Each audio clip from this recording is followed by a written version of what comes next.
Ferdinand Jelly Roll Morton recorded the first session of his musical memoir on May 23, 1938, seated at a Steinway grand piano on the stage of Coolidge Auditorium at the Library of Congress.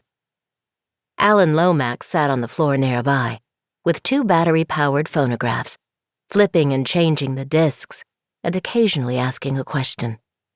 The first side begins with Morton playing a slow, lightly fingered melody, and talking about his early travels along the Gulf Coast. "I was down in Biloxi, Mississippi during the time. I used to often frequent the Flat Top, which was nothing but a old honky-tonk, where nothing but the blues were played.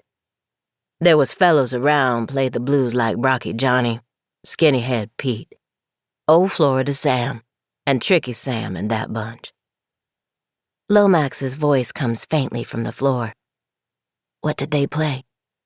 "Well, they just played just ordinary blues, the real low-down blues, honky-tonk blues." "What were the names of some of them?" "Well, for an instant, Brocky Johnny used to sing a tune something like this. The title was, All You Gals Better Get Out and Walk, because he's gonna start his dirty talk." Ferdinand Lamotte, or Lament, or Lamotte, depending on the source, was born sometime between 1885 and 1890, most likely the later date, though he usually claimed the former.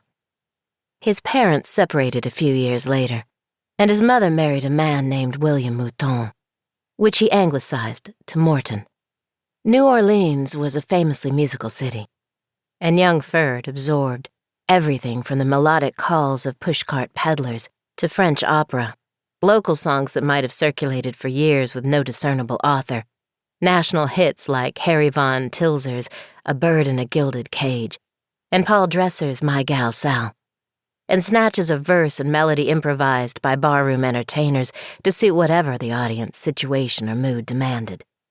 Dance bands mixed European waltzes, polkas, schottisches, mazurkas, and quadrilles with styles from West and Central Africa, and fusions developed over centuries in the Americas.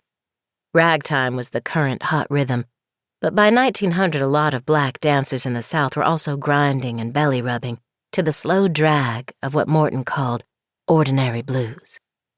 It was not necessarily what later fans would call blues. In the first decade of the 20th century, that term was not associated with a specific chord pattern, but with a rhythm and feel, with people who played or sang in certain ways and the places they worked. Richard M. Jones, the Louisiana pianist and songwriter who composed Trouble in Mind, was born around the same time as Morton, and said the real blues tended to be played by people who couldn't play anything else. The guy only knew the one blues, they would say. Play something else and he would play it faster, that's all. They would all start dancing faster and then alternate with a slow one. Morton concurred, writing, "Blues just wasn't considered music. There were hundreds, maybe thousands, who could play blues and not another single tune." The style was associated with low dives, rough bands, and illiterate piano pounders or guitar strummers. The melodies were simple and repetitive. The lyrics a mix of verses picked up here and there, or made up on the spot. Some unique and personal, some familiar to everyone because everyone sang them.